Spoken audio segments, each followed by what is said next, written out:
Hey guys, welcome back to the channel. Welcome to another video. We are talking about last night's Champions League action. Yes, the Champions League resumed last night, beginning match day 3 of the group stage campaign. We are halfway through match day 3, almost halfway through the entirety of the group stages of the Champions League, and things are really starting to hot up in every single group. We're going to be looking back at some of last night's results. We're going to be talking about, in particular, the English teams that were involved last night, as we usually do. But before we go any further, I would like to remind you all to please like the video and also subscribe if you're new. Both things are always and forever greatly appreciated. But for now, let's get back into talking about last night's Champions League action. Kicking things off with Jurgen Klopp's Liverpool, who were engaged in a 5-goal thriller with Diego Simeone's Atletico Madrid. Yeah, we're kicking things off with the Liverpool versus Atletico 5-goal thriller that Liverpool just about edged, and it was a game that literally had everything and anything you could want within one single football game. It was the perfect start for the Reds. Mohamed Salah's deflected strike giving them a very early lead, and moments later Naby Keita went on to double that lead for a fierce volley before Atletico fought back. From there, Antoine Griezmann took centre stage for both good and for bad reasons. First, he grabbed the goal back for the Spanish club moments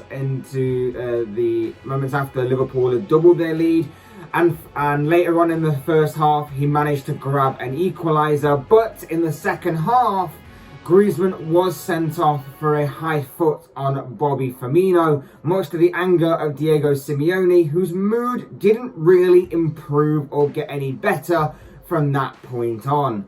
First, some absolute brain-dead defending frustrated Simeone from Mario Hermoso, who gave away a penalty to Liverpool for a ridiculous challenge on Diego Jota, a penalty which Mohamed Salah, with nerves of steel, managed to convert from 12 yards to put Liverpool back in front. And mere minutes later, the referee was at the centre of more controversy, as Atletico were originally awarded a penalty after Diego Jota was judged to have fouled Jose Jimenez, but after consulting VAR and re-watching the incident, he decided to overturn his original decision and made play go in the favour of Liverpool. From there, the Reds managed to hold on to the victory, hold on to the 3 points, but the referee and the officials certainly didn't make any friends with the Atletico Madrid faithful, or their players or manager. And at the full-time whistle, Simeone decided, or couldn't hide his frustration, and decided to run straight down the tunnel without even shaking the hand of Liverpool manager Jurgen Klopp, showing a lack of respect and sportsmanship in the process. It's a huge 3 points for Liverpool, this one. They now sit top of their group, 5 points clear.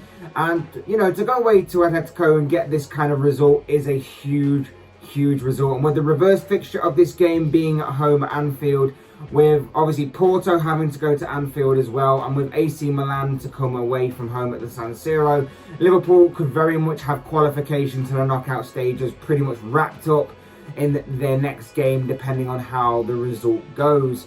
Liverpool still have a 100% win rate in this competition so far this season, and, you know, in a group that many called the group of death when the group draw was made, it is a pretty good feeling right now for the Reds in this competition. Yes, they got a little bit lucky. They may have been a bit surprised as to how Atletico Madrid played overall. They seemed a bit more attacking than usual, and maybe the 2 early goals kind of changed Simeone's approach to this game. But Liverpool were a little bit fortunate. The penalty decision, whilst being very stupid and would have been a very soft penalty to give away, was stupid on Jota's part and very dangerous, but he got away with it. I thought Naby Keita was good for the opening 15 minutes before his form kind of dropped a little bit, and he was a big part in the Atletico Madrid goals, particularly in the build-up to them. Salah was a little quieter than usual, but to be expected with a more defensive and slightly more disciplined structure that Atletico Madrid play with, but he did manage to get on the score sheet twice. But for me, man of the match, Alisson Becker. He made several quality saves to deny Atletico and to keep Liverpool within the game, multiple opportunities in the game. There was nothing he could have done about the goals, but he was alert to the danger on numerous occasions to rescue the Reds when needed. Liverpool now, of course, turn their attention back to the Premier League and immediately to their game on Sunday, which of course is a huge game against Manchester United. Next up, we're talking all things Manchester City as they ran absolute riot last night in Belgium as they managed to beat Club Brugge 5-1 last night. João Cancelo, a brace from Riyad Mahrez, Kyle Walker and youngster Cole Palmer all got on the score sheet as City well and truly put the Belgian club to the sword in what could have been a pretty tricky fixture for City going into it. But in the end, it was anything but. It was pretty comfortable on the night for Pep Guardiola's side. They sailed past their opponents here and maintained 1 point behind PSG, who are at the top of their group. A comfortable 3 points obtained by Pep Guardiola's side here. Bruges have a young side available to them and were placed in a very tough group, of course. The likes of PSG, City obviously, and RB Leipzig, all very tough opponents. After holding PSG to a draw though in their opening game, you kind of had the possibility that maybe they could have performed another bit of an upset here in this game, like they did against the French club, but it obviously wasn't to be. City obviously should go on to qualify from here to the knockout stages regardless. And with their next game obviously being against Bruges in the reverse fixture of this, it's a very good opportunity there to strengthen themselves of advancing to the knockout stages going forward. A win there would see them pretty much 1 point away from making the knockout stages for this year's competition. It was a complete professional performance all round. The only disappointment for them would obviously be that they didn't manage to keep a clean sheet. But with both fullbacks getting on the score sheet, Riyad Mahrez bagging himself a couple of goals as well, and with their youngster Cole Palmer coming off the bench to score himself, definitely seems to be another player that seems to be Pep Guardiola's next project, it seems, at the club. Look out for his name going forward. It was pretty much the perfect night in Belgium for Pep Guardiola's side. Next up for City, of course, a very tricky fixture looming as Brighton are next up for them in the Premier League. And as I say, that will certainly be no easy task. Elsewhere in the Champions League last night, Porto beat AC Milan 1-0 at home. These are, of course, the other two sides in Liverpool and Atletico's group that make up the third and fourth place position. Milan are rock bottom on no points in this group. Porto now take third spot on 4 points. Joint level, by the way, with Atletico. So it's going to be a bit tough between them two teams in particular going forward in this group. PSG came from 2-1 down to beat RB Leipzig 3-2. Lionel Messi proving to be the saviour for Maurizio Pochettino on the night, both to score the equaliser and then the winning goal from the penalty spot to save PSG's blushes.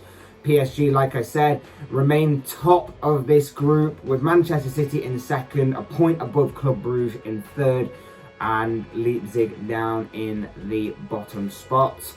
Sporting Lisbon thrashed Besiktas 4-1 to move into a Europa League spot in this group, whilst the top two teams in this group in Ajax and Borussia Dortmund battled it out last night, with Ajax, the Dutch side, rather surprisingly in some cases, coming out on top. But the scoreline was one of the more surprising scorelines on the night, as Ajax managed to absolutely thrash and thump Dortmund 4-0, a bit of a surprising result there, like I mentioned.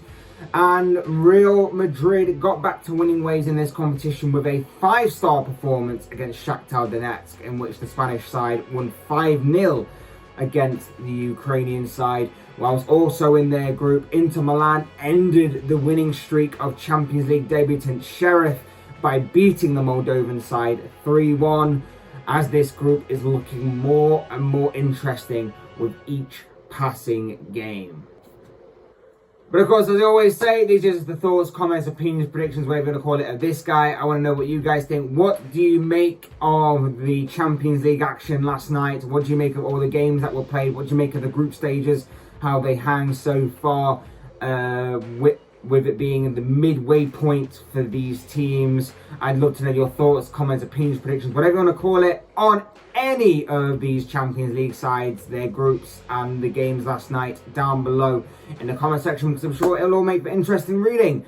Otherwise, hit that like button on the way if you enjoyed the video, subscribe if you're new or want to see more content like this. Both things are always and forever be greatly appreciated. And as always, thank you all so much for watching and listening. I've been Fletch. This has been another Fletch Talks video, and I will see you all again soon in another video.